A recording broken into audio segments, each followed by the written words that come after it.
This next-gen interview is brought to you by Lumosity.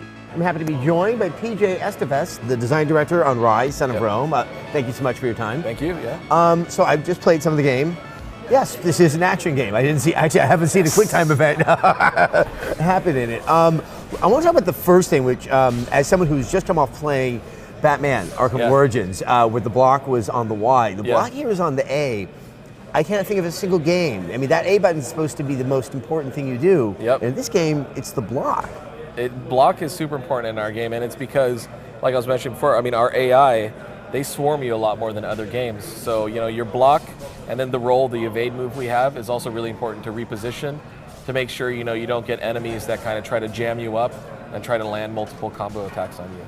And obviously you have your one attack that's on the X button. Yep. How do you sort of describe this combat? That's not at least a contemporary arrangement of not just on the button layout, but just sort of, you know, usually have a heavy and a light attack. Well, I mean, like on X, if you just press the X, tap it, then you do a quick attack, and then if you hold it, you do a heavy attack. And the same goes with your shield. So shield is, you know, kind of your push move. It's also your stun. So if I hit like Y, I tap it, then I do a quick one. But if I do a heavy one, then I can get like a longer stun on enemies. Now I understand moments of awesome that I couldn't fully explain. Yeah, exactly. Yeah, you were doing some cool stuff there. I was impressed. So, how have you, like, when you approached the game, and obviously you guys were under this kind of cloud that maybe it was just a QuickTime event game. What was kind of the approach to combat? I mean, there's almost been a cookie cutter approach to how a lot of these third-person action games have happened in the past years. So, I mean, we'd never made a third-person action adventure before. We never made a combat game. So, I mean, we did have a lot of experts kind of help us kind of get over some of the early humps. But, I mean, we really wanted to try to do something different, you know, and different in the sense of, you know, it still felt like a combat game, games that you played before, but it had to have its own heartbeat, you know, because there's no reason in copying, you know, someone else's combat game and doing it half as good as they do it. So we said, okay, we would definitely want to, we know we want to have these kind of, you know, Akira Kurosawa like feeling, you know, sections where the camera frames it a certain way, but how do we marry that with kind of this, you know, real kind of dynamic combat system? And obviously it's really, you know, having just come from Batman, I could notice the familiarity where you really are being encouraged to just, you know, really time out those blocks, time out those attacks, and just chain. Assuming I was a better player than I was in these instances, what benefits by staying in that persistent sort of combo loop? You know, where do you find yourself? Well, so, you know, we have this thing where it's called Burning Eagle mode, right?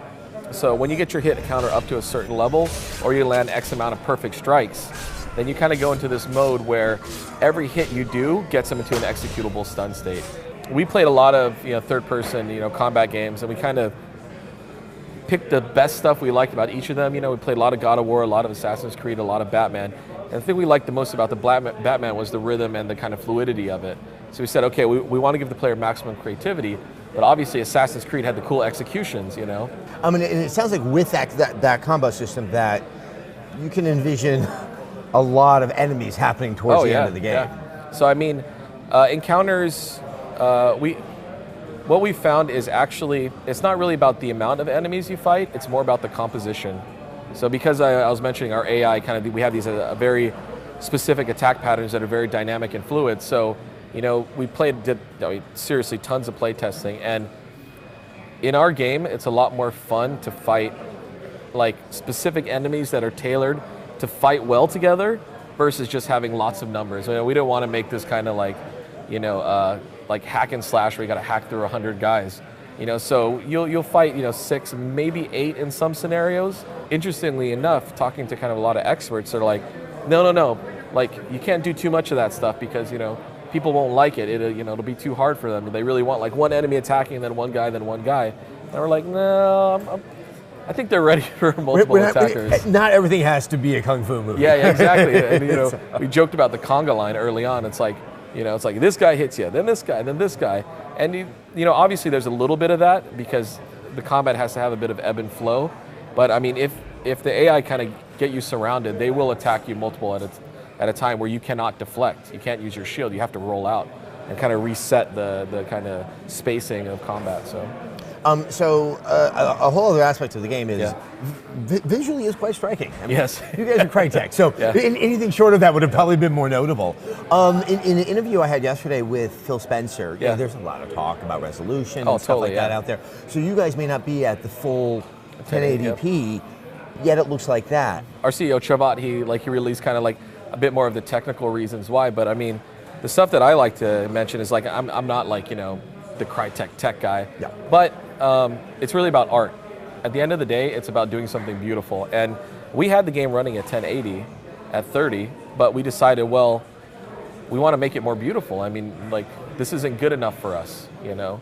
And so if you look at, you know, kind of what we've done with RYSE is that even though it is 900, I mean, the amount of art fidelity you get in the world is just amazing. I mean, like, next gen to us is making something that absolutely looks gorgeous, you know, and especially, you know, you talk about having this kind of feeling of being in a battle. Like, we want to spend, you know, our tech on facial. We want to spend our tech on, you know, having a dynamic cloth. We want to, you know, we have this new rendering model for the new CryEngine for Xbox One, where we have, you know, this light that, you know, it reflects every material and it bounces off of each other. It's like, that's the stuff that's going to make it look next gen, not a difference of, you know, whatever, like 180, you know, resolution. And so it was definitely a choice. I mean, and, you know, we're Crytek. It could be a high-end PC. We're going to push it to the limits anyways. The setting, Rome. Yeah. Why did you guys go in that direction? It's funny, you know, I think about Crytek, I think about the original Crysis, which really felt like kind of a very grounded real world until towards the end you start to realize the science fiction. But in the ensuing years, we've heaped, you know, on a lot more of the kind of fantastical elements. This seems, albeit probably not historically accurate. Yes. But does it stay grounded in a sense of kind of, I guess, recognizable reality or historical reality? No, definitely. I mean, obviously, you know, God of War exists, right? Yeah, it is without a might ask. And they have that, you know, kind of like that Greek fantasy down. And it wasn't even like that they did it and we didn't want to do it. It was more along the lines of like, what's the story we want to tell? And we really wanted to focus on a person that felt real. You know, early on we said, you know, Marius is not a superhero. You know, he's a real legionnaire that kind of goes through this major traumatic event in his life, and he grows. And to really bring that to life, we said, okay, well, the world has to feel like, you know, Rome. We try to keep it fairly kind of grounded in reality. So. All right, and obviously RYSE is a launch game for the Xbox One, and that's on November 22nd. I look forward to playing more. Let's take a moment to thank our sponsor, Lumosity. Lumosity makes brain training easy with fun and games based on neuroscience. They can help make any brain better by enhancing memory and attention. You can build custom training programs and get stats and summaries to track your progress and see where you need to improve. Over 40 million users have already experienced Lumosity's brain training, so go try it for yourself. You can get instant access and help support Rev3 Games by signing up at lumosity.com/Rev3Games.